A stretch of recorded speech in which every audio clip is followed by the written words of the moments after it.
Hey, yo, it's me, Pops Van Marmalade, and you're watching the Comics-Related Madness Network. Uh-huh. So come get some. CromCon. CromCon.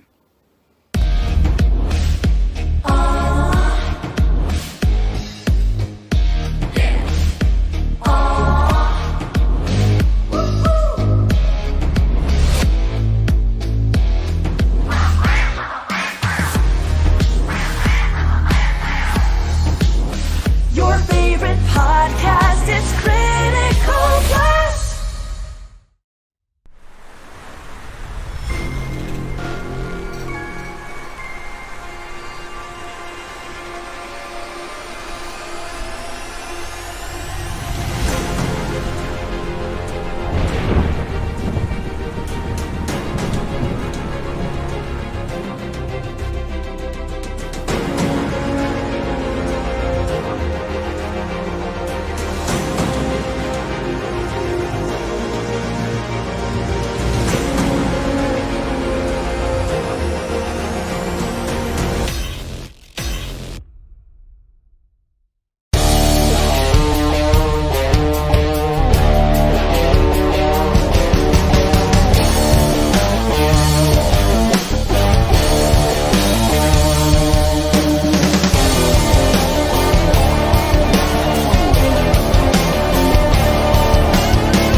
Hi, this is Tim TK, host of That Silverline Show on Tuesday.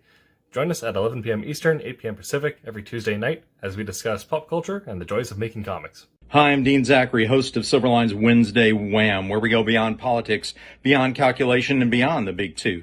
Join us each and every Wednesday. Don't miss out. Hi, I'm Roland Mann, and I host Silverline's Silver Sunday. Join me every Sunday at 8 p.m. Eastern as we make mine Silverline.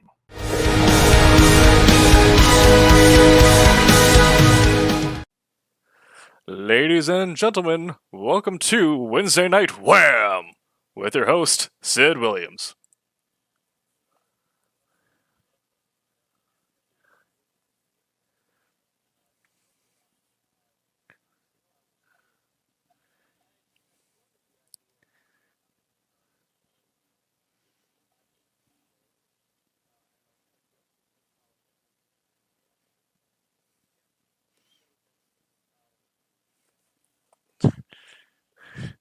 We made an executive decision.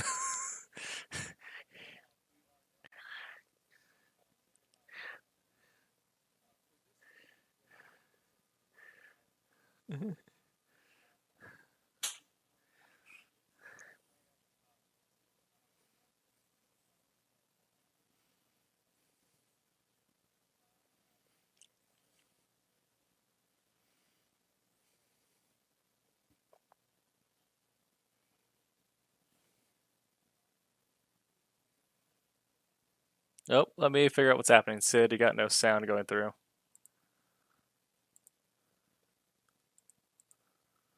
Is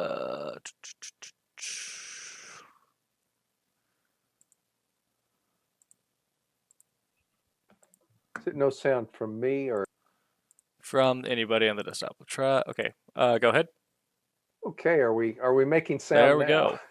Okay, now we are live with audio and video, the perfect storm of elements for a live feed.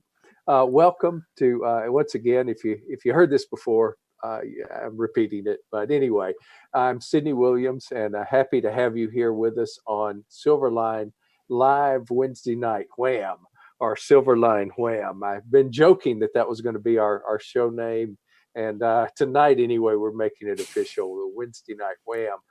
We're actually live Wednesday nights, 9 Eastern, here with our show.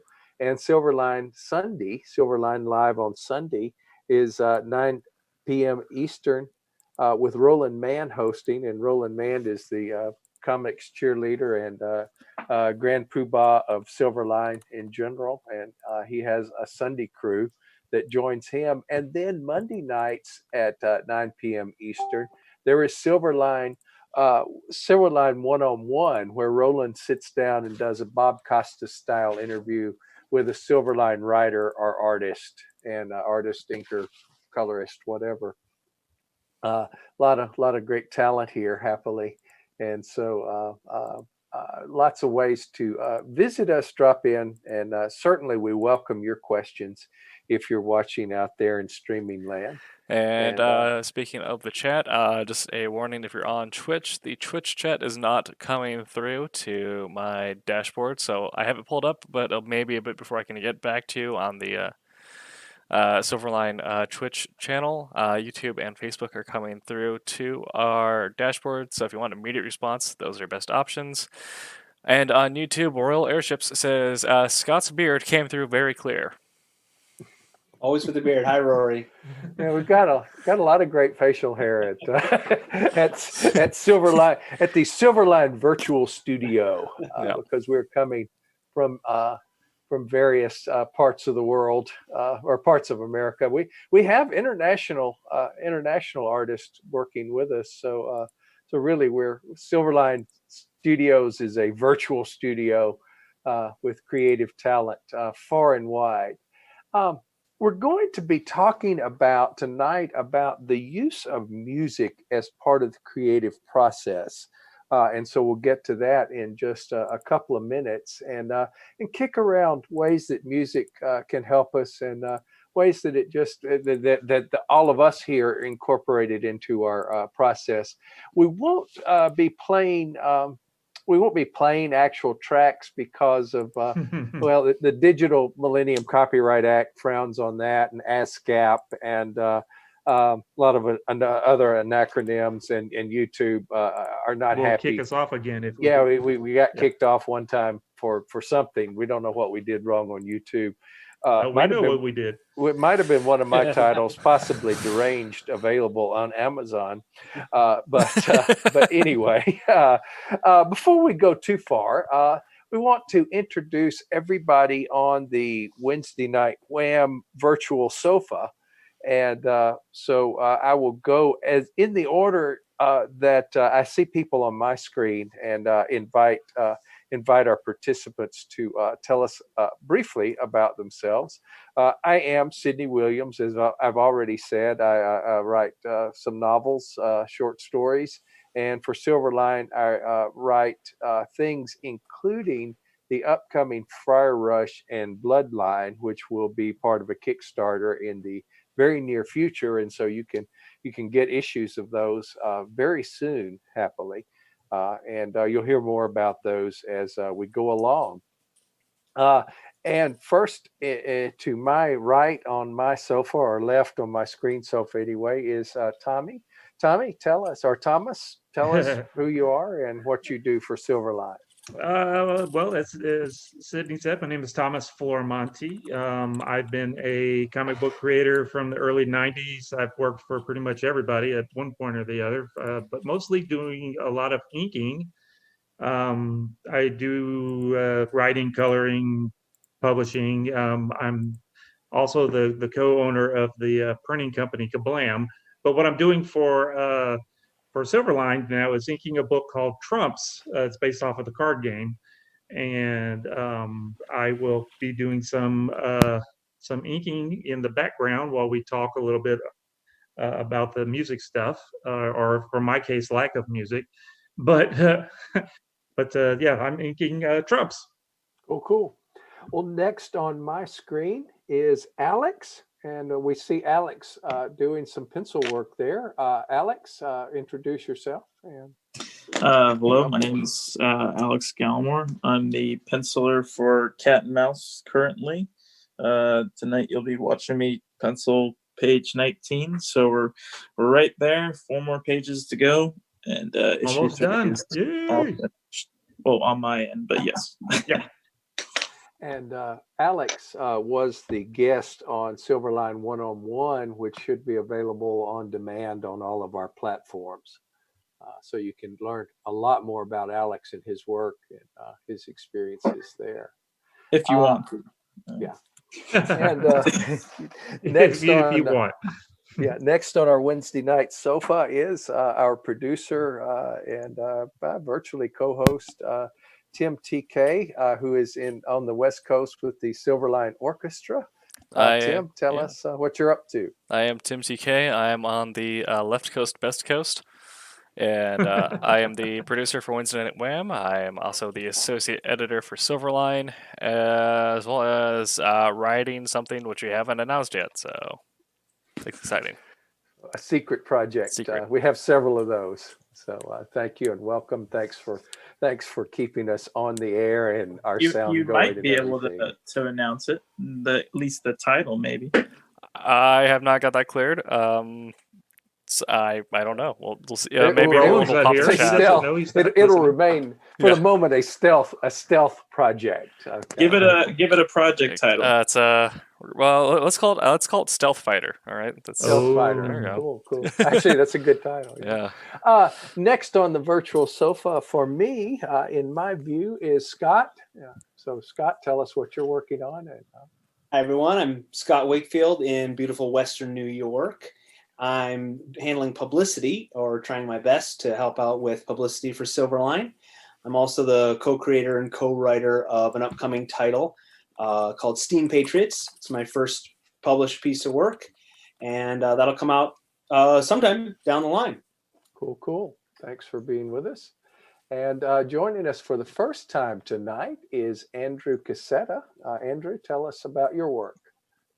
Well, I'm now doing some work for Silverline. I actually just graduated from the Kubert School about a month ago, and I would be drawing some things relevant to the story that I'm working on. However, I'm having some technical difficulties at the moment. So, but it's great to be here. Thank you for having me. This is cool. I like it. Very glad to have you. Welcome to Silverline Live, Wham, and hopefully you'll be with us more in coming weeks. And next on my virtual sofa is C. Michael Lanning. Hey, Michael. Hey, I'm C. Michael Lanning. I'm a penciler or pencilist here at Silverline for an upcoming comic with our host, Sydney Williams, called Something Big. And just what you'll see me working on tonight is page 8. So Cool. Very cool. It's wonderful. I love getting to watch these things take shape. And so glad to see that and glad to have you tonight. John Medic is connecting. Going to have John Medic with us in just a second. We'll get that. John, can you hear us? Maybe not. Oh, now he's gone. All right. Well, that was John. Now he's gone. Yeah. Now we can see John's icon. So we will introduce John when he is live. As I mentioned, we'll be talking music, and we did some prep for this installment, and created a playlist with some of our favorite creative music, the music that some of us play while we are creating, and so you can listen to that via Spotify. And I got the playlist down, the URL down to something manageable. It is tinyurl.com/creatplay, CREATPLAY. And of course, we will have this linked from YouTube and anywhere that we can add show notes. But that is tinyurl.com/creatplay. And so, as we mentioned songs tonight or albums tonight, selections are whole pieces of music from those will very likely be available. And without further introduction or ado, let's talk about music a bit and kick around how it benefits creative work. First, and I'll kind of throw it open to the floor. Do you use music? Just period. Do you use music in doing creative work and while you're creating? Almost all the time. Yes. always in the background. Yeah. Anyone else? Any contrarian views? I believe there are some. Tommy. Yeah, from like I said, I've been doing comics for a while. When I'm at even when I was when I had an office studio space, I always listened to the news or podcasts, that kinds of things. Audio books is when I'm doing art. Now, of course, when I'm writing or if I'm doing computer code or whatever, that's a different part of the brain, and so I can't listen to that kind of stuff. But when I'm at home working, I sit in front of the TV. I watch TV while I'm doing all my stuff. So I pay attention to what's going on the TV as I'm doing the work. So I've never been a music listener. So I'm going to be the oddball person. So Tommy's the contrarian view there. I'm always, but that's just me all the time, right? That's my point of view. Yeah, always Tommy. He's always off on his own cloud doing things a little different. Don't want to know too much about characters. Don't want to. Don't want to listen to music. Making it up, not listening to music. I'm watching TV while I'm doing all my art. Tommy, that's why you're doing art, right? You said you can't if there's words, like if you're listening to radio, you can't. Yeah, if I have to, you're right, exactly. If I have to write something, if I'm typing or writing a story or something like that, no, I can't listen to anything but like noise, that kind of stuff, like thunderstorms, things like that. I can't focus if I'm reading something and then there's like audio, like the news or something. I can't do both. It's one or the other, or none at all. Like I hear both, and I'm seeing, and I hear nothing. Yeah. Nothing sinks in. So. Exactly. Same thing with if I'm coding or whatever, doing all computer code stuff, which I do a lot of also. Yeah, I can't have anything that's talking, noisy, because then I start listening to it, and I can't concentrate on what I'm trying to. But as far as artwork goes, I could just be watching. Well, my wife watches the Hallmark Channel, so I watch a lot of Hallmark while I'm doing this stuff. Yeah, well, those plots are so deep; they're hard to follow. You really, I know. He's single from the city and has a dog. That's right. Yeah, exactly. Always a fair where nobody pays anything. In a Hallmark show. Yeah. Well, I kind of the same way about writing these days. When I'm writing prose or comics, I quiet is better for me. I used to do more, particularly instrumental music or whatever when I was writing, and I used to work. I was a newspaper reporter for years, and I worked from 1 in the afternoon till 10 at night.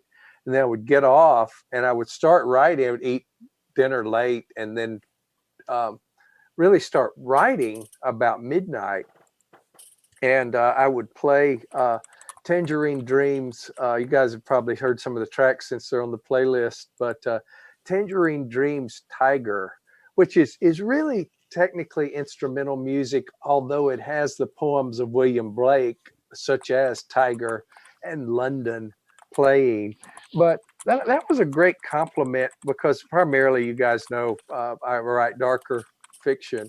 And so that was really kind of the perfect compliment to create darker stuff, writing at midnight and listening to kind of the dark tones and the mournful tones of Tangerine Dream, with the reading of the poems. But it was not the lyrics. They're not really lyrics, and they kind of blended in. So that worked well for me in those days. But I've drifted away from that.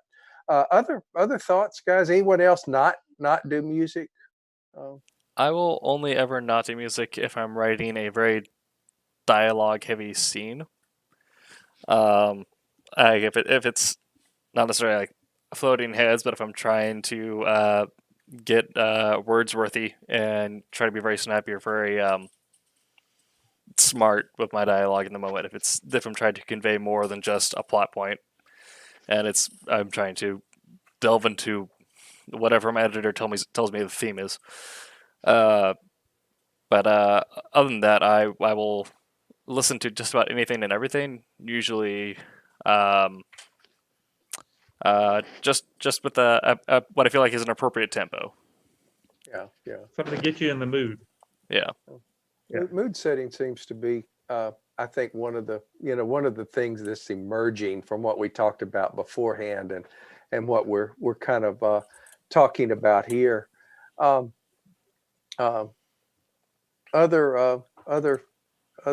thoughts on playing? Do our other participants tonight all play something while working? I personally, I listen to music so much for the first year or so getting into this that I got burnt out of music. Like every genre, everything, I just started listening all across the board. And then I discovered audiobooks, which I love to read. I used to read constantly before I started working, but now, when I started working, I just didn't have time to read. So I was like, oh, I'll give an audiobook a listen. And since then, for the last 2 years, it's just been all audiobooks. I mean, like YouTube channels and stuff too. I don't know, whatever people read, stories. But mostly like Stephen King stuff, like those 42-hour long books that I could just leave on and not have to change. It's mostly I think he requires that his books be recorded in their entirety, not abridged or anything. I don't know. I just know that that was one problem I found, was that I would listen to something and then I wouldn't like it or something, and I'd switch, but then I'd be taking my eyes off my work all the time. So I'd be switching a song. Those I can just leave on for 40 hours and work. Yeah, you just go constantly. Do you find you follow the plots and the specifics okay while working, or? It's strange. Yeah. I find myself actually following along with it. I always keep things quiet if I'm doing more complicated, really complicated stuff like storytelling, like trying to figure out layouts and storytelling. That things kind of have to be really silent, just because it could, music or whatever, could it pulls me out of the mood of what I'm trying to do. But if it's just straight up drawing, especially technical drawing, cars, planes, all that stuff, it has to be, I got to be listening to someone talking to me. Yeah. Or else I'll burn out. Yeah, it's interesting because I think it does break up the monotony. I mean, writing and art and everything are such solitary pursuits. It's nice to have something else there, I think, and makes us feel less alone, even though probably we're, in this realm because we're all introverted to some degree. And kind of like working on our own stuff, but maybe breaks that up a little bit. There's also something. Do you find that there is a zone you get into when you're creating, that you kind of achieve a level there or whatever, and when you create anyone? Yeah, if I'm writing I want the music to match the genre, and so I shared a bunch of medieval music with you guys, and nothing's published or anything, but I've had ideas for fantasy stuff, and that kind of puts me in that mindset, and even before I start writing anything, I mean, I love music first of all, but I'll just sit and listen for 10-15 minutes and try to push everything else out to be in that world, in the world I'm trying to put onto paper. Yeah, and there are some. I believe we include some sea shanties and things from Scott's selections on again Tiny URL Create Play CREATPLAY. You can find some of those shuffling through the Spotify. But that certainly, I mean, is almost of the time frame of Steam Patriots, right, and kind of sets the mood. sets the mood well. What other, and I know, we've got some of them on the playlist, but what are some other songs that you guys have liked or tracks or whatever that have been beneficial to you? I don't really use anything period appropriate unless I'm writing something kind of more World War One pre-based. Something about the swing movement didn't settle with me. But writing stuff now, I try to do things with a bit more intrigue or kind of what I like to think of as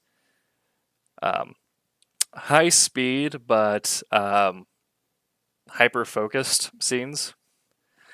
So I've been listening to a lot of progressive rock and even funk or funk fusion with really aggressive brass sections. The thing I can think of that translates most would be like Cowboy Bebop, the way they patch that sort of high intensity music to having these high speed scenes, but very much focused on individual characters in the moment, despite the fact that things are hectic and you get that impression, but you never feel like you're losing your surroundings.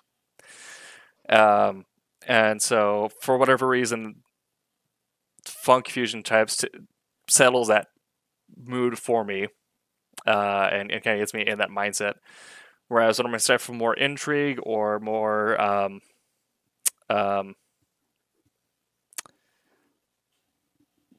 cyberpunky noir, whatever have you, more progressive rock or kind of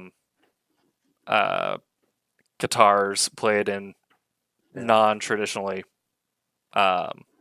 sequenced patterns kind of sets me up for that. Well, see, Michael is working on a page here, as he mentioned, from Something Big, which is a comic I wrote. And as you can possibly get a sense of from some of the panels here, in part, it's a kind of an amalgam of genres, but in part, it's a noir parody. And especially for that final panel on the page there, you can almost imagine the sax music playing over that. Maybe we should do a playlist to coincide with our comics as well, and the same with Steam Patriots when it comes down the pike and everything. But, yeah, I used to get those books with like the recommended listening tracks or with the companion cassette tape. Yeah. Make that a bonus package on the Kickstarter where you go. Yeah, the playlist or whatever. So good to keep in mind. John, are you hearing us now? Are we fully with you now? Yes, you are fully with me now. I am hearing you. I am seeing you. I apologize for the lateness. No problem. But tell us, John, tell us about your work since you have joined us. John Medic has joined us now. Hey, everyone. John Medic, editor at Silverline, writer and creator and letterer and pre-press guy for Sniper and Rook, which are behind me there. And Bad Guys Sight and Scope to the other side. So welcome and glad to have you here, John. Thank you. And did you, you're slipping in after we had kind of dealt with it, but do you use music much in your work? Yeah, I always have something playing in the background. The approach that I've gone with, and it's kind of funny because a lot of people know, folks that are close to me now, work friends and everything, they know that my stuff is, the music I listen to is very dancey, very pop. That's kind of taking up most of my personal time these days. But when I'm writing, actually a lot of stuff goes back to more like industrial or metal.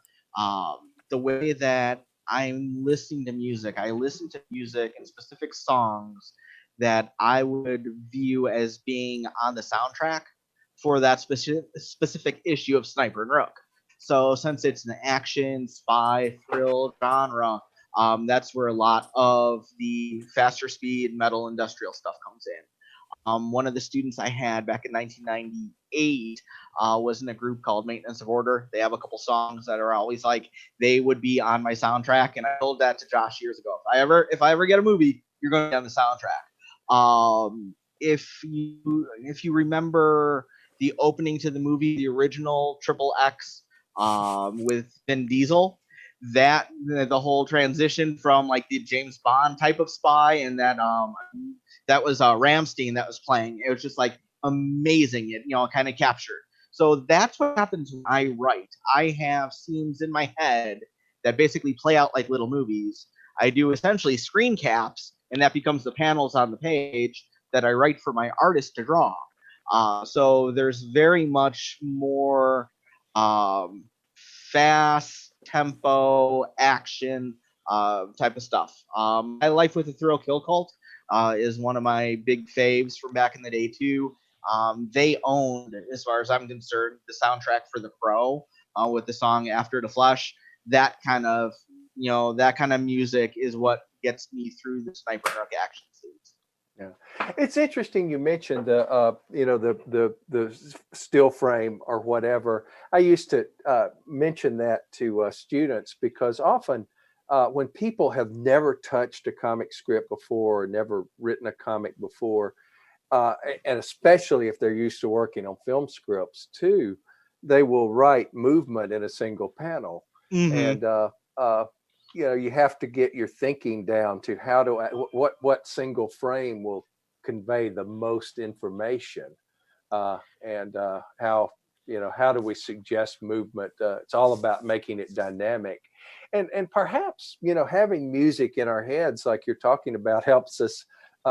Really helps with the whole process of determining and making it not just a static image, but giving us a sense of something that's happening, even before we add the SFX text and things of that nature. So good thought there about writing in general, I think. Thank you. Yeah, and to your point, I've been lucky to work with a lot of great artists, and I have heard more than once from close artist friends of mine. They're like, "Yeah, I've got this script I'm working on, with a different writer," and they're like, they want the main character to do 3 things within the same panel. I can't do it, So very much, I think the writers that have a visual perspective as opposed to just a written perspective understand and translate better for the artists to be able to draw off of. So I don't know if you ever noticed during the streams, like sometimes I close my eyes like now, it's like because I'm picturing something. So I'm very visual, even though you wouldn't want me to like draw a stick figure for you. It would be horrible. But at least I know what's in my head and I could describe it to the artist to take down in these series of panels for the actions. Yeah, with that situation you're talking about where somebody hands an artist something and all this stuff is supposed to going on in one panel, it's almost like a writer is unintentionally writing Marvel style, because the artist is then going to have to take all that and the artist is going to have to make the decision. Yeah. It's interesting that we are splitting a little bit, not terribly about music playing, but again, I'm less inclined to have music playing when I'm writing now than I used to be. Again, I used to use it quite a bit, especially when I was writing in the wee morning hours. But when I do, and the graphic artist type work I tend to do now is more like Photoshop, and I actually was doing some Photoshop work the other day and kind of suffering in silence. And I realized, wait, with this, music would be fun. And so I think I pulled up Pandora while I was doing some Photoshop work. What I was in fact doing, this is a great opportunity for a segue. Tim, can you bring up our Zazzle page? I can. And we get that where the audience can see that anyway. One of the things I was doing was knocking out the background from a comic so that the character could go nicely onto a mug. And there is actually quite a bit of Silverline bling out there now, including quite a few mugs. And I was actually taking the background off of the, if you're seeing that on your screen now, on the far right, we have a character named Peter Mantis, and star of the Mantis Files. And he was in comic that I wrote, comic miniseries that I wrote. It was for Malibu back in the day, but it was under Malibu's Eternity imprint. And there will be a new Mantis miniseries in the near future. Work is going on now.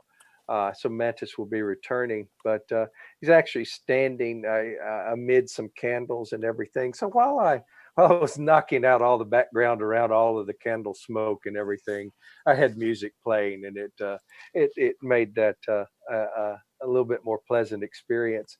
There's virtually a whole set of Silverline mugs available now, which is cool. So you can have a set with Cat from Cat and Mouse, I believe. Dugan from Bloodline, one of our upcoming titles, and you can get a Silverline mask and just lots of great stuff. So if you just search Silverline on Zazzle.com, Demon there, which believe is that Alex, is Demon on the mug your work? Yes. Cool, Yeah. cool. So if you have never encountered Demon, one of the things that stands out about him is his three-pronged tail, and you see it in full swing, literally there on the Silverline mug. So fun character of Roland's, who has been around for years now, and has his own title and is a backup player or co-star of Cat and Mouse. The original Cat and Mouses and everything. So wonderful to have him around. And Silverline T-shirts, and Tim is showing us now the Silverline bumper a license plate frame. So lots of great stuff you can find out there. And indeed, some of the work we were doing was the capture catchiness there. Silverline. And some of the work was done with music playing. Well, with that said, thinking about the way we're using it differently. And I know we can't speak for each other. The artists and the writers can't, but certainly the creative process is a little different. We're all of us, I tend to use the term artist we tend to differentiate artist and writer, but we're all creating. Everybody is creating. But what do you think, guys? Is the process of drawing or inking mentally different from the process of writing? And do you think music affects us in different ways? It's kind of hard for us to nail that down, but what do you think the differences are there? I can't do it. When I can pencil stuff in color and ink. It's almost like I go into a zone, and I can watch TV, watch wrestling, watch whatever's going on, Hallmark, like we talked about earlier. But as far as when it comes to writing, I can't have that kind of stuff going on because I need to think too much. So I guess maybe I turn off something when I'm doing the art, and because I've done it for so long, I could just do it. But when it comes to this, it's, I guess, a different part of my brain, or it is, isn't it? From the it is that scientifically, the left brain, right brain arguments are not as clear cut, if you will. Supposedly one side of the brain's creative, one is not, and that's not as clear cut as some.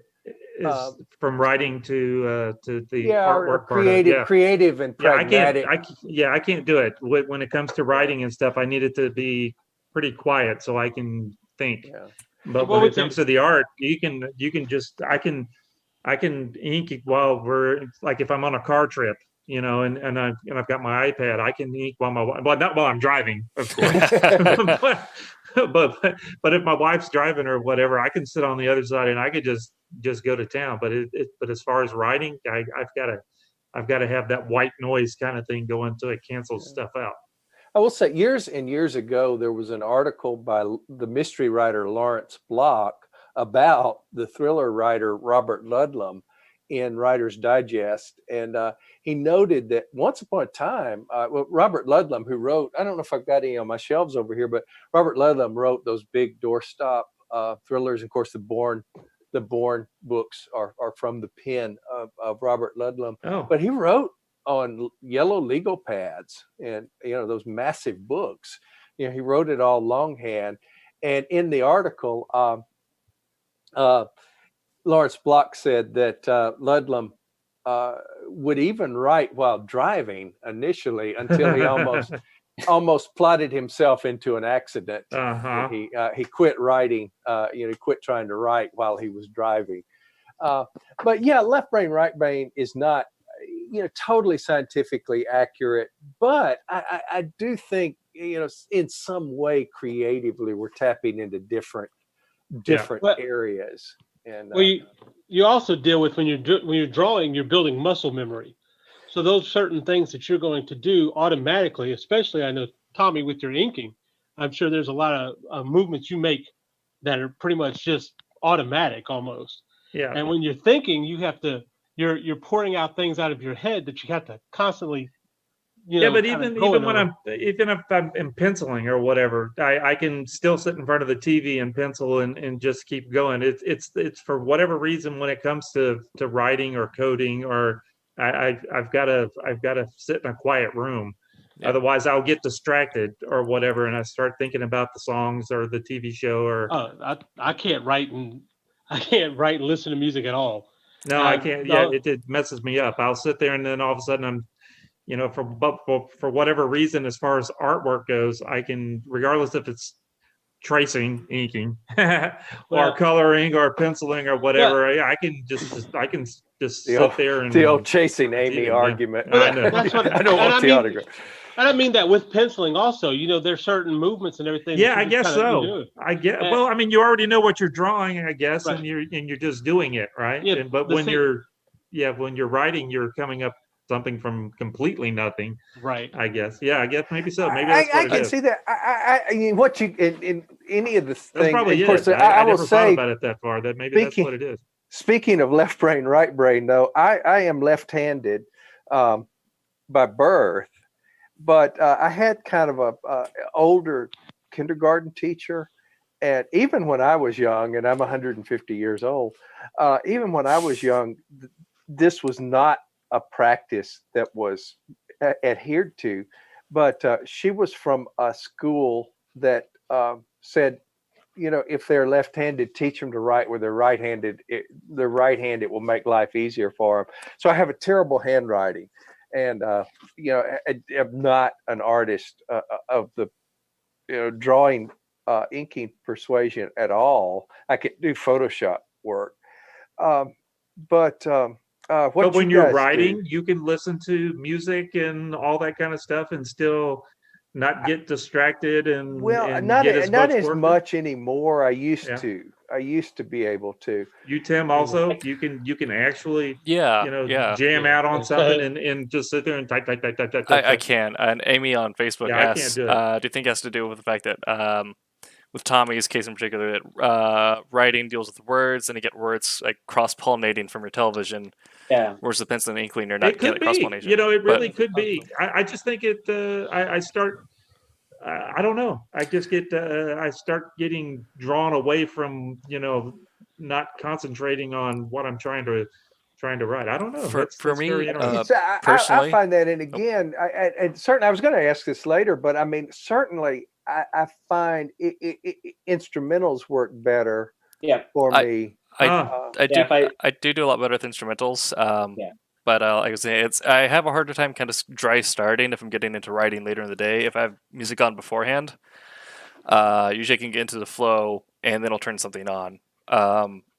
If I'm starting kind of later in the day, I posted about this the other day on Twitter. I actually have. Last time I got tested, I was 50% deaf in my right ear, and I have some tinnitus because of that.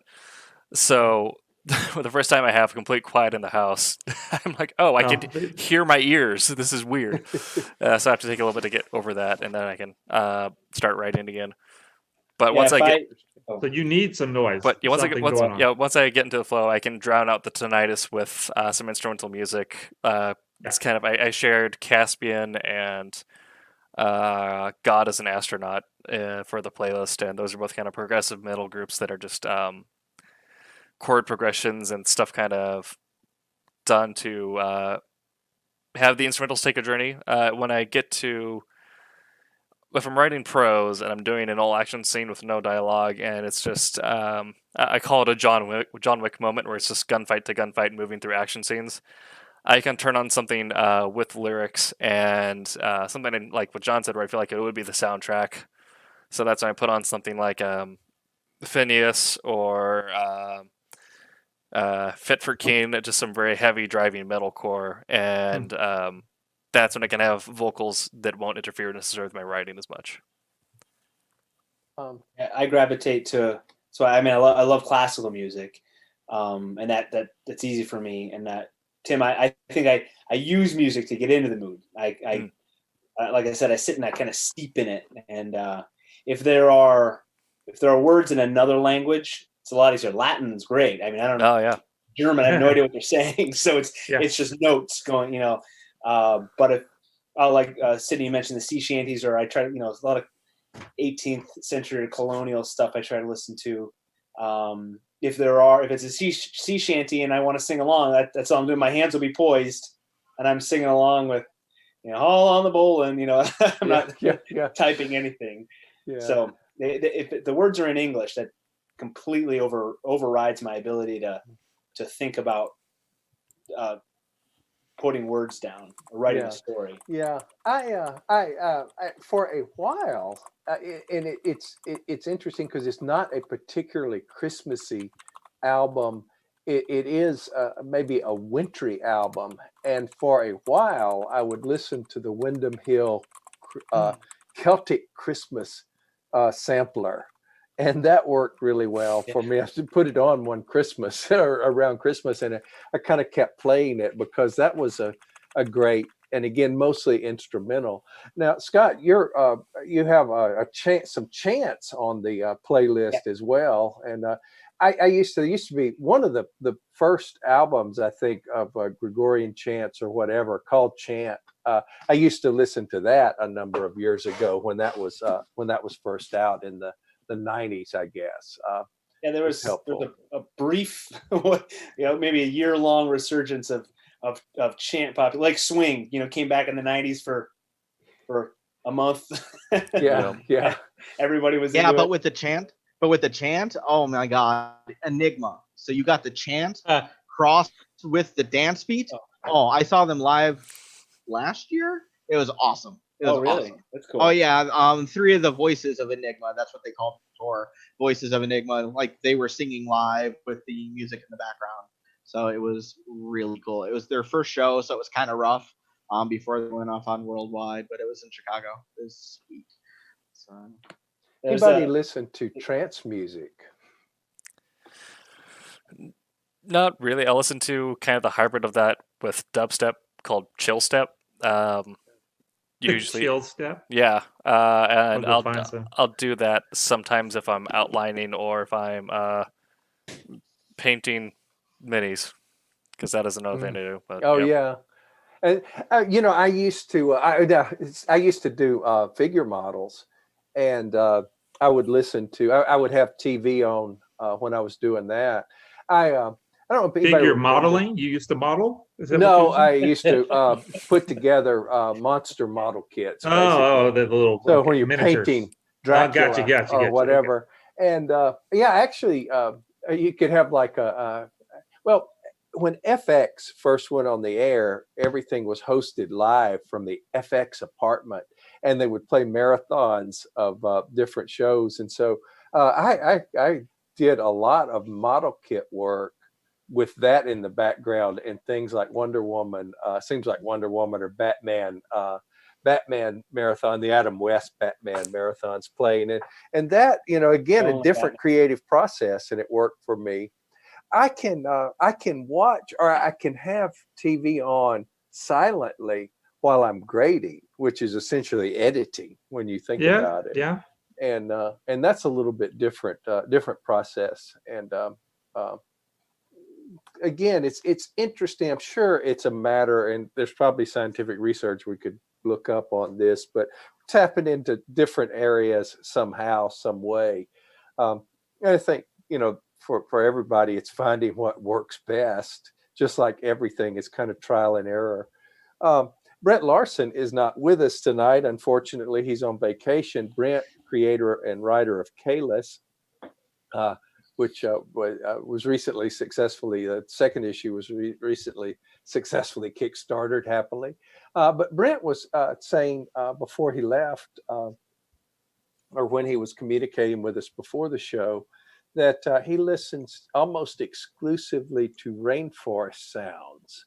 And I think I've got a track on the Tiny URL list, the Spotify list, of rainforest sounds.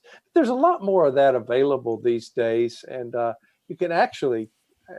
Does anybody use Alexa? Because you can certainly tell Alexa play, rainforest sounds and things like that. And any of your smart devices, you can just get thousands of apps that have all those sound effects and stuff like that. Yeah, we sleep to a few different ones at night and stuff. We do that too, and my wife usually makes the selection. She usually has made it by the time I'm lying down. Yeah, and a lot of times it will be rain sounds, sea sounds, thunderstorms. I love thunderstorms. Yeah, we actually have a lot more thunderstorms at night now that I'm in Virginia than you guys have real in thunderstorms. yeah, it's amazing. Yeah. It's amazing how different it is here. But we and so sometimes she'll have that play and there'll be a real thunderstorm going. You realize it's really a storm out there. We can cut this off. One you got to try is Alexa's got one. Well, I better be quiet because our thermostat's got an Alexa built into it. I'm going to say we're going to wake up Alexa in a minute. Yeah, I know exactly.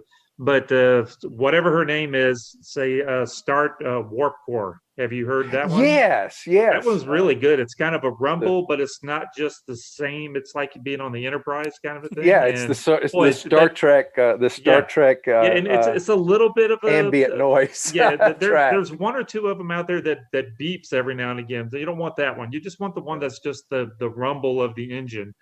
And that one puts me to sleep. That is a good one. And there's a train sounds, and so sometimes Christine will have my wife is named Christine. Christine will have train sounds going, which is kind of a great sound too, and probably would benefit writing as well because there's, I think trains are certainly romantic to us in many ways because there's so it's a distant sound and there's so much going on with a train. It's going from place to place and it's carrying things and I think it stimulates the imagination a lot when we hear a train. And I've been fortunate enough to do some passenger train traveling, which is a great experience. And so you think about, if you've done some of that, you think about that with the train sound. I was someone speaking. Go ahead. No, I was going to say, I think it's funny because you're talking about music, but if you ever hear Little Richard talk, he said that's where he got his rhythm from, was just listening to the trains at night. That you can hear it in the in his music. So I think it's funny, that it's inspiring even to musicians in a sort of musical way itself. So because there is there's a sound sequence going there. But I took a train up to Charleston from Orlando a couple of years ago at Christmas time, and then to get back to Orlando, you leave very early in the morning from Charleston, and but it was kind of great being on the train. And I said, I tweeted, I think, I'm here somewhere between, somewhere in the Carolinas, chasing the dawn, because it was gradually becoming daylight as we got further and further south or whatever. Well, I think it had been mentioned, but we're kicking around the notion earlier about different sequences benefit. I think maybe it was Andrew that was saying, because you were saying you do the audio books, but someone was saying they think about soundtrack type music. I know John said it with spy music or whatever, but Making a soundtrack per scene that he draws yeah, or yeah, writes. and drawing to particular sequences or whatever. Anyone have a thought of that? I actually think that might have been me. It was okay. I thought maybe it was you, and yeah. then I corrected myself. Yeah, it was the question I believe was more like does it, like not thinking about the mood or anything, but the pacing. Like does listening to something like hardcore dubstep or metal or something help you draw an action sequence, which is much more fast paced and like impactful, rather than listening to something like classical music, like one of Chopin's nocturnes or something like that? Does that help you draw like slower paced scenes? I don't know, love scenes, maybe even something like that. Like anything, does the pace of the song help your pacing of the story? I guess that's more geared towards artists was my question, but for writers too, whomever it applies to. But the artist in the room, do you have thoughts about that? Does I think in all of our work with, especially with comics, we're talking about the visual aspect of it. We are all trying to make visual stories and stories that are not constrained to the page. Certainly, you guys break things out of panels more, and seems like maybe you would be more inclined to do that, with a great, exciting sequence playing or going while you're having a superhero throw somebody through a window or whatever, whatever the story calls for. Usually, I'm watching something, so I really haven't had that experience. I know you kind of have like Todd McFarlane will sit there and go, and while he's drawing and doing all that. So, but I haven't tried it yet. It might be something that I will try just to see, because sometimes when you get that music flowing, the rest of your body kind of follows that. So, I wouldn't be surprised if it does help.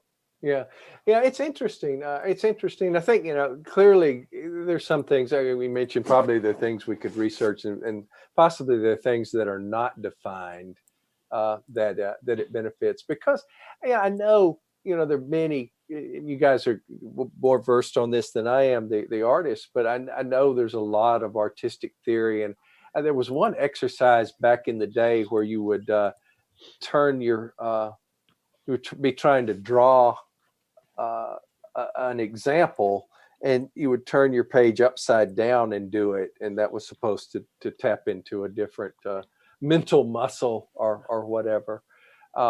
See, Michael, you were speaking about the muscle memory earlier, and I saw an interview with Charles Schulz, who drew Peanuts, of course, many years ago, and it was amazing because he would be talking and drawing Snoopy or Charlie Brown, and it was like just a few strokes, and he would do them because he had done those characters for so many years. And I think he did Peanuts without an assistant or anything, day in and day out for his entire career.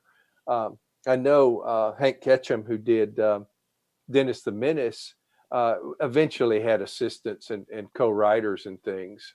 But Schulz worked alone, I believe, almost completely exclusively his whole time. And I know his children wanted to retire the strip, didn't quite happen. But I was going to look at some of the tunes on our playlist. And again, our playlist is tinyurl.com/create play.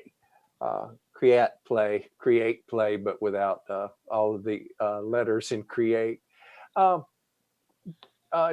one of your, when I mentioned Tangerine Dreams, Melrose came to mind for you. Any particular things about Melrose that you find beneficial, or what does resonate from that for you? That one for me is kind of one of the slower albums that's kind of nice and relaxing. It was apps, and that actually was my first Tangerine Dream album, so that's kind of mine. If I was going to do something more along the lines of instrumental, and wanted something that's a little faster paced, I'd probably go with maybe like Optical Race. I think Optical Race would be probably a good one for some of the fast music. But yeah, for like an instrumental in the background while I'm working, Tangerine Dream, definitely some great stuff. Nice, nice. Yeah, and that's actually quite different from obviously London and Tiger that I was mentioning earlier, which was much more mournful music by them. But Tangerine Dream, of course, have done did many soundtracks back in the day. And there was an era where synthesizer music was big on movie soundtracks. And what do you mean was? Well, sorry, I live in the 90s and 80s. Yeah, but certainly there was peak synthesizer there. Giorgio Moroder. Oh my God, Electric Dreams. Yeah, one of my favorite movies. Yeah. That soundtrack is epic. Yeah, and there was. Sorry, I threw you off. Yeah, well, I'm getting messages coming in, and I'm not quite as good as like those guys that can have like the earphone in their, or earpiece in and get messages and it flow right out. But lots of great action music and intense music from the synthesizer era. And of course, Chariots of Fire is a little bit easier going from that time period. But Paul Schrader's Cat People had some great music on it and some great intense music. Not a great movie in retrospect to me, and sort of the 80s. I guess Cat People actually came out in the 80s, and so some of that is further back. But it was a very extreme time. But I think maybe that music would be good to write to, especially these action sequences that we're talking about and everything. Whose was Foo Fighters? Because we got quite a few Foo Fighter tracks on there. Is it anyone that's in the room now? That was just a random album. They're like one of my favorite rock bands, I guess. But I mainly listen to rap and R&B, but that's not really family friendly. So yeah. Well, we've got they're we're not on live with these. They're just things that are on our Spotify list. So. But yeah, that was the Foo Fighters. That was from me. Cool. Well, one that I had thrown in, I don't know if I have ever written to it, but I did. I recently wrote a Gothic romance novella called Strake Hall for a collection called Love Among the Thorns. And in retrospect, and I did, Facebook will let you do little music associations with your Facebook story. And so I did a cover, I did the cover art from Love Among the Thorns, and I threw the Gothic Archie's Abandoned Castle of My Soul because that seemed like the perfect music for a story set in a Gothic Scottish castle, which was where my story was set. But I would think it would work for me mood-wise. And the way that I discovered, I guess we're going to go to a place that we said we wouldn't go. No, it's not. Okay, no, we don't have to go to a bad place. I'm sorry. Different sequence of books. But years ago, iTunes would have celebrities. They may still do it, but years ago, iTunes would have celebrity playlists, and they had a Lemony Snicket playlist, and which would coincide, of course, with a series of unfortunate events and all of those. And Gothic Archies was on the Lemony Snicket playlist, and so that it stuck. I bought some of the songs then, and I think, if I were still heavily writing to music, I would throw them on. Although there are a couple of those, tracks of theirs that are a bit discordant, But anyway, that's why that's on the playlist.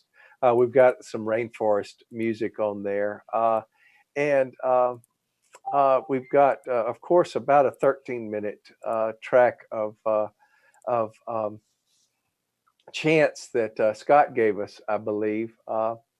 Um, and got Galactic and Caspian. Who were those? Yours, Tim? Those are mine. Yeah, So yeah. I'd yeah. like to let you speak to those. Okay, so Galactic is kind of that funky fusion. They have a lot of tracks with vocals on it. So if I am writing more of like a chase scene where we're running through multiple scenes, they're improvised weapons, just kind of uh, uh, almost more like, I don't know, the more action type stuff that isn't necessarily supposed to be like heavy and brutal, but is just kind of fun, a little bit chaotic, but very focused on what the characters are doing. That's what I'll listen to. Caspian and God is an Astronaut, those are both progressive metal bands that progressive rock that use very interesting guitar sequencing with some keys underneath them, some alternate instruments, but it's mostly just these the rising and easing tension of guitars in different places, and so those are used for sort of writing my scenes. They're supposed to be more intrigue based, or where I'm just kind of turning up the screws on characters, just trying to build tension or build up suspense. If I am writing something that's supposed to be very brutal in terms of its action, where if I was to say write some franchise work known for its particularity for exciting combat and chainsaws on swords, I listen to a genre very, very niche, instrumental gent, which is a form of progressive metal known for just having chugging empty chords. So if I'm thinking of something that feels like The Raid, or is just, if I want the reader to have the full visual image of someone's arm being punched, breaking at the elbow, and pain shooting through the nerves, that's what I listen to. So great songs there. This John is sending me messages with new songs as we speak. So Kind of some of the things we talked about, but I didn't Yeah. get it to you for the playlist. So, if people are watching and they want to go back and check the playlist later, there's some new stuff on there too. I will also but yeah. share one new thing, but yeah, I also have the playlist shared in the Facebook chat. Excellent. So easy click there. And I was going to say, this is going to clearly, we're going to be adding some tracks. So this is going to be a growing playlist. And for anyone that wants to sample these, certainly it will be a great tool to have available. And it will be a growing list. And there's a way to make those collaborative. And so I'm going to see if I can do that. And we will just eventually have hours of great background music for playing. Alex, I want to. We've switched over. John. See, Michael had to leave us tonight, so we have switched over to focus, I believe, on Alex's work. Alex, what are you drawing tonight? This is page 19 of Cat and Mouse issue 3. Cool. So adding to the cat and mouse story as we talk here. So I wanted to take note of that. And wonderful, always great action and interesting things going on in the cat and mouse stories. But Roland really is a great writer, and cat and mouse are very engaging stories. I don't know if the Sunday night group is going to do a playlist, a separate playlist. Roland has been busy today, and so not sure how their prep is going, but you may get 2 playlists by the time. It won't be as cool. Yeah, No. the Wednesday night wham playlist is going to be the cool, the really cool playlist. We have the and it's better going to be beers really and the better music. eclectic. Very eclectic playlist here. Well, we will diverge a bit from creativity and music, but I'm curious, does anyone in the room have a favorite concert that you've been to? Favorite throughout your life? I'll go ahead with mine since it's run out of my head. It was last year. The band Demon Hunter had just come off releasing. They did, I believe, Machine Head was notorious for it, but they did the same thing where they released 2 full-length albums on the same day. And their partner albums, they had War and Peace, and both are about 10 tracks.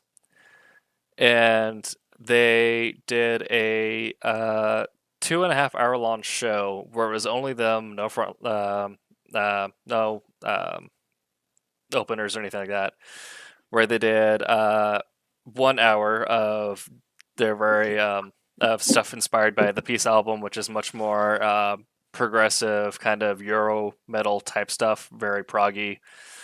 They had a lot of acoustics in that set, a lot of alternate percussion.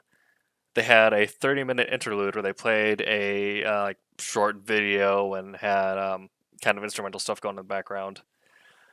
Then they did another hour of all the super aggressive thrash metal type stuff from War, and just murdered each other in the mosh pit. It was great. Fun. My favorite is probably almost exactly the same, from a group called Anonymous 4, where they sang 14th century chant. Almost exactly. The mosh pit was crazy.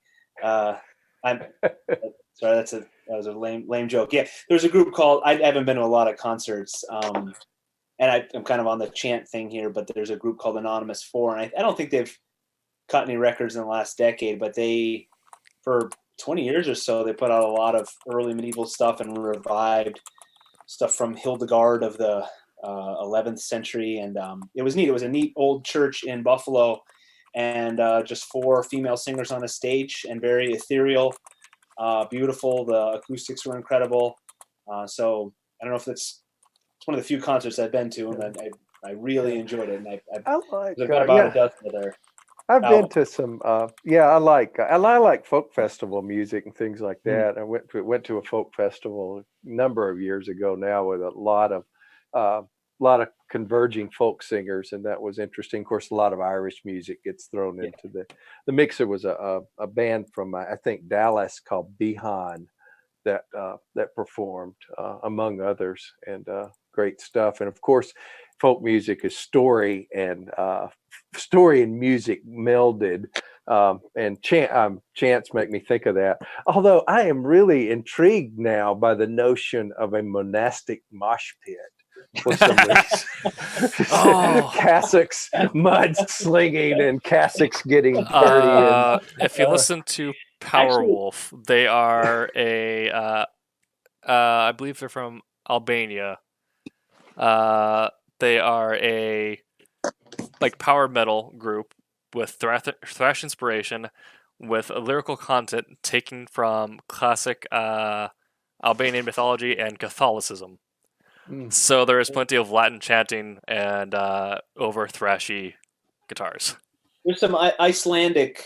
I can't think of. There's somebody that does Icelandic stuff where they mix that Icelandic chant, that early and folk's not the right word, but yeah, folk tunes, Icelandic folk tunes, and then it picks up into that kind of that metal.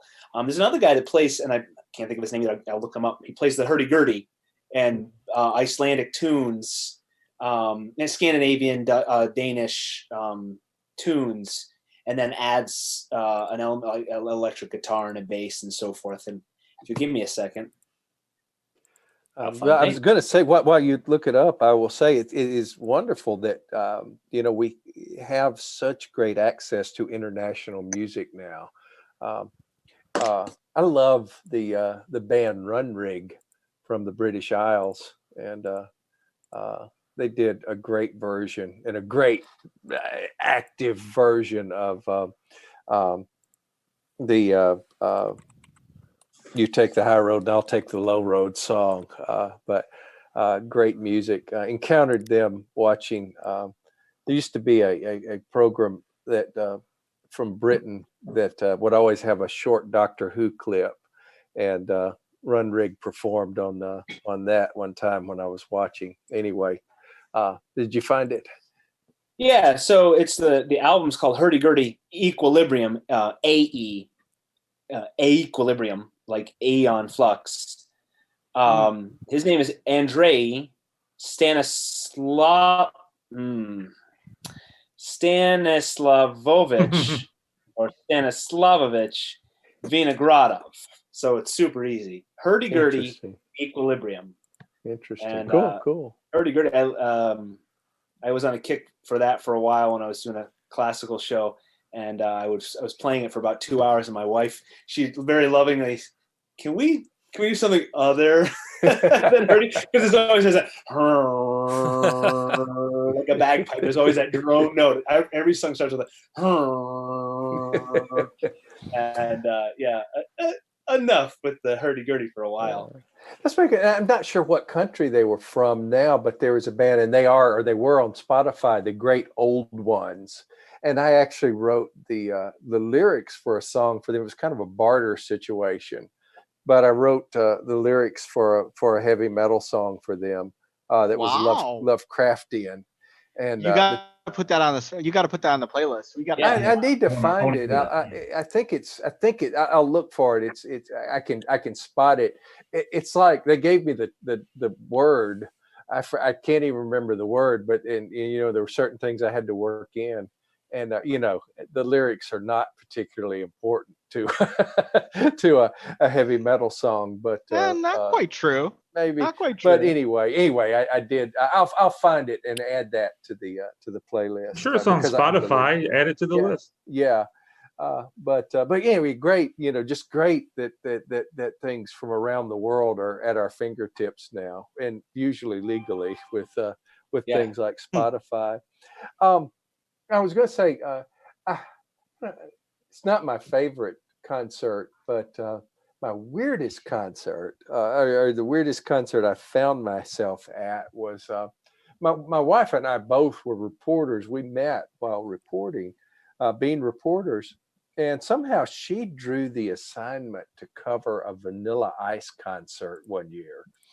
That's awesome. And who remembers Vanilla Ice in the room? Does everybody? Turtles 2 or 3. Which Ninja Turtles was he in? Go Ninja, go Ninja, That's go right. Ninja. Yeah, he was in one of those. Thank you. I forgot he was in a Turtles movie because he did like Cool as Ice or whatever. One of his.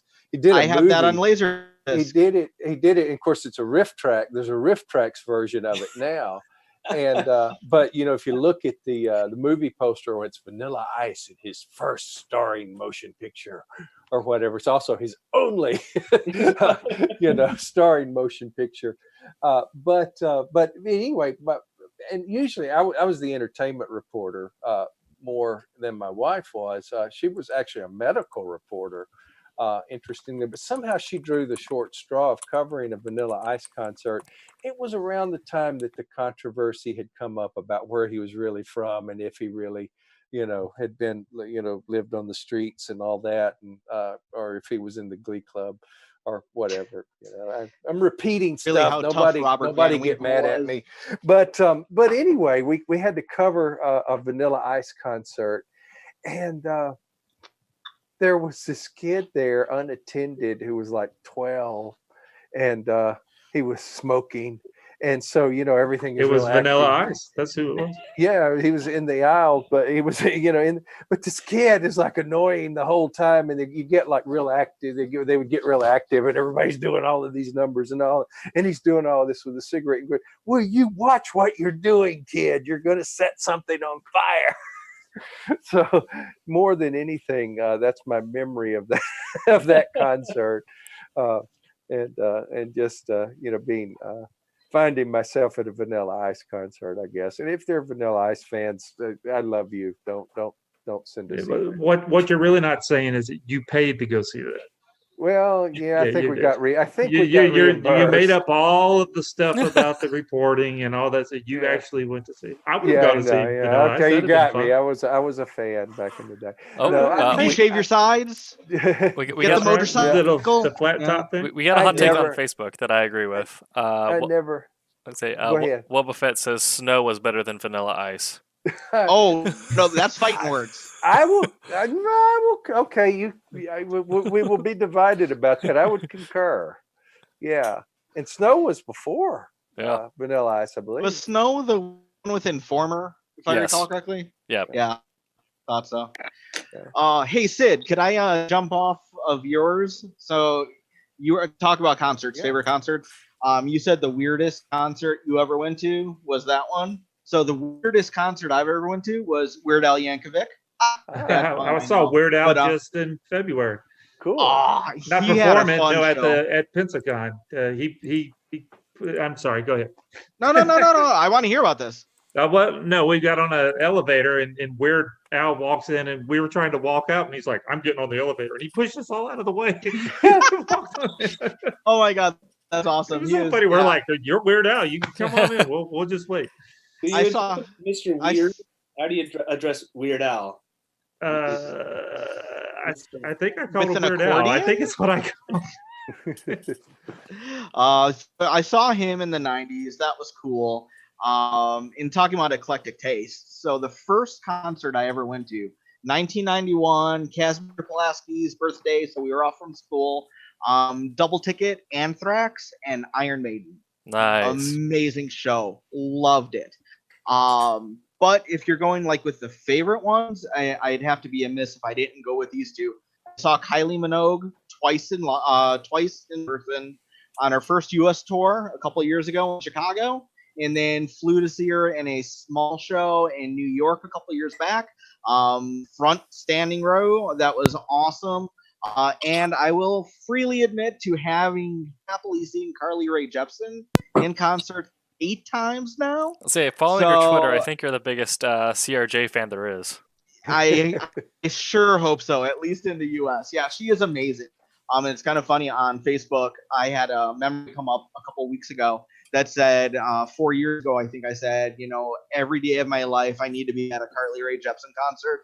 And then the memory popped up in my Facebook memories and I shared it back out. I'm like, still true 4 years later. She puts on an amazing show. She writes all of her stuff. Just talented and kind and amazing. So very cool. Cool. I guess my most awe-inspiring concert for me was going to a Dylan concert, and his band is great, especially now. Very powerful band. But I had friends that had been to Dylan before, but this was in Orlando that I was able to get to a Dylan concert, and Dylan has always been there in all of our lives.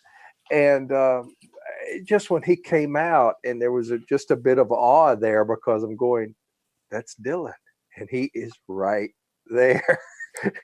Dylan is right there. And, were you close? Fairly. Cool. Central section at the Dr. Phillips Center in Orlando. And so he's wearing the hat and everything. And so that was just a great experience, and to know, the whole his place in the history of music and everything, and is kind of it was just kind of awe-inspiring. I've not gotten to listen to his whole new album yet. I've listened to some songs, and it's kind of cool that he's got something out. And of course, the long one that he put out a few weeks ago, I did get to listen to, and that's cool stuff. Other favorite concerts, guys, and all this. I think the concerts we go to and everything that we experience goes into the what Robert M. Price, the Lovecraftian scholar, has called the great pool of imagination that fuels everything we do. I think the concerts that we go to, even if it's not soundtracks that we're listening to, serve us, I think, creatively. Any other favorites? Actually, it's I will say my favorite concert I've been to was Weezer a couple years back. Cool. Any memorable moments from it, or just the whole experience? Just the whole the way they kind of involve the crowd and their kind of graphics, and they kind of they touched on their pretty much their whole kind of discography. It was just a good experience. It's great when you get a whole kind of breadth of their of a group or an artist's catalog when you go. Now, years ago, David Spade, the comedian, had a piece where he would talk about going to a concert. He goes, "All right, I came to your concert, but make it sound like it does on the album. Don't get too improvisational." Andrew, were you going to mention something? Yeah, I mean, most of the concerts that I've been to, I've actually been like randomly invited to at the last minute, like most of them. So there was actually one. It wasn't my favorite, but it was it was one of those things like you said, awe-inspiring, but it wasn't awe-inspiring. It was just like crazy to see, because my friend, it's like, yeah, our dads were supposed to go to a concert together. And I'm like, I didn't know that. So then he's like, but they bailed. So do you want to go? I'm like, I'm not doing anything. And he got us tickets to Def Leppard. And this was like 5 years ago. Kid, you're making me feel old. Just so you know, and I see it in Sid's eyes too. Absolutely. I'm like, yeah. So we go and we get there, and I didn't ask any questions. I just went. So we get there, and I was already a Def Leppard fan, and I hear REO Speedwagon playing from inside, and I'm like, okay, cool. Why don't we go see them? And everyone's dragging their feet, but we finally get there, and I don't know the band members' names anymore from Def Leppard. If anybody does, help me out. But their guitarist, like watching their guitarist play is just like, it's crazy, because he's one of those guys that just he's gotten better and better and better and better and better, like exponentially as his career has progressed. I just watch him play, and I'm like, he does this effortlessly. He does this with running around with his shirt off. He does that. It's just crazy. And the singer too. They're all they're just a bunch of really good performers. And that was one of the only concerts I went to where I was like, wow. They've gotten better as they've gotten older, much better. Even so cool. Their old stuff, even but it was great to see, because it's good to see that people, because you see some artists, musicians plateau or they kind of fall off. Not them though. They were great, so that was one of my favorite ones, just for that reason. And there was also Tesla playing there. I didn't know that were interesting. Certainly, there are many band comic crossovers. I think Kiss has been well represented in comics, and the book printed with real Kiss blood. Possibly. No. That was true. Was that the was story? One of the selling things on Marvel. It said, printed with real Kiss blood, and supposedly what it was is like they pricked their fingers and dropped a couple drops of blood into the ink, and so obviously it disperses out. But that was literally their selling tagline. I remember when you could do things like that. I remember and didn't they have an oversized Kiss comic? That was the one. Yeah. The huge size. What are they called? Treasury size. Yeah. The big ones, the 11 by 17 size books. Tommy, if we send you any blood, can you? I'll put it in your book. No. This is all toner, so it doesn't work that way. I'll smear some on there. I think that's a guild violation. Have to drop it into the toner and let it just let it dry and mix it, shake it real good. Yeah. Well, but yeah, in interesting crossroads, I guess we're hitting on here tonight. And as I mentioned, we certainly will have the playlist, and it will be a growing playlist. And we have it linked at least on Facebook, and it will be linked in the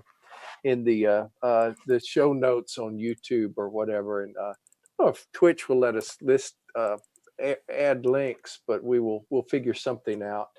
and we'll tweet it as well and make it available. Well, guys, that's taken us down to the bottom of our second hour, which I think is a respectable amount of time to be here, and we'll tie people up for a while on demand as well. So I think we can wind down. I will remind everyone that we will be back. Our Silverline Live will be back with Silverline Sunday again at 9 p.m. Eastern, starting 9 p.m. Eastern with Roland Mann hosting and a whole different crew of Silverline creators. And always a lot of fun folks there. And who's one-on-one this week? Does anyone know? I don't Or even next know. week? I was going to ask Roland earlier and I forgot. Haven't heard. But anyway, Monday night, Roland will be back with a one-on-one. Again, I'm calling it the Bob Costas style interview. Anyone remembers the old late night Bob Costas show where he would do a long one-on-one, half-hour, hour show or whatever, just one guest. You got to go back and watch Alex's. From, Alex, this past week, great stuff. earlier in the week. Great stuff to see. And Tommy has been a guest on there. I was on a couple weeks back. And John. Yeah, John. Exactly. Yeah, great show with John. So, thank so you. lots. If you are watching us on demand, lots to catch up with. And I'm going to try to share some of these on Reddit, so some people will find us after the fact and hopefully benefit from and enjoy just all of the craft shows that we have shown. We will be back with craft shows in the near future. Well, with that, we will sign off tonight and wish everyone the best out there in streaming land. Sid, should I grab some socials? Yes, please. All right. You can start, Tim. Okay. I'm on Twitter, Facebook, Instagram at TimTKWriter. I am on TikTok at Tim Doesn't TikTok, and I'm here on Twitch at AgroBacon. And speaking of franchise work, tonight I will be live with a shoutcasting a battle report for Warhammer 40,000. Nice. Andrew, since you are visiting the first time, what are your social media bona fides or whatever? So I'm on Facebook, Instagram. I have my own website. So for Facebook, it's AJ Cassetta. That's AJ, the letters. And then for my Instagram, it's Art of AJ Cassetta, and that's the same name as my website. So my website is artofajcassetta.com. Okay, and we will add those links in the places we've been mentioning. So great, and I'm seeing Alex is on screen now. Yep. The sticky note, so easy to catch all of Alex's locations and get caught up on what he's working on and things like that. John, where can we find you? Mostly Facebook. So John Medic III on Facebook. Or facebook.com/beta3comics, because we've got our books up there as well.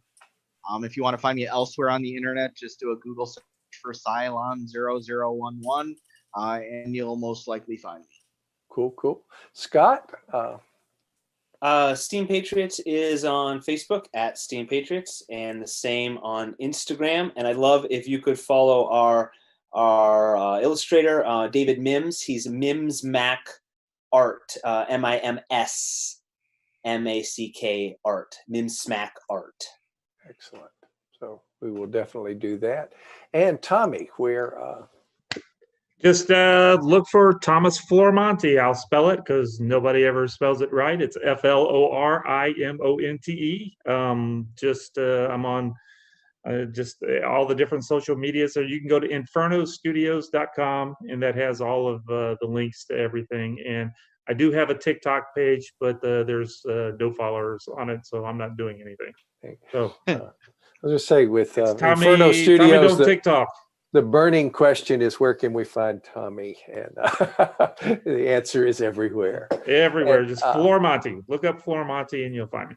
And I am Sidney Williams, and you can find me on most social media platforms as well. I am Sidney, SIDNEY _Williams on Twitter. So at Sydney_Williams. I am, my website is Sid, S-I-D, Sid is alive. All three words crammed together there, sidisalive.com.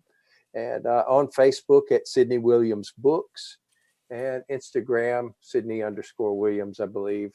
You can get to any of them by my website. So happy to have you come by, check out my books, and look at my older comics and the promise of new comics coming soon as well. Well, thanks for reminding me to touch on everybody's social, Tim. And with that, we will wind down and wish everybody a good night. Good night. Be back again Good night, next y'all. week. Good Take night. care.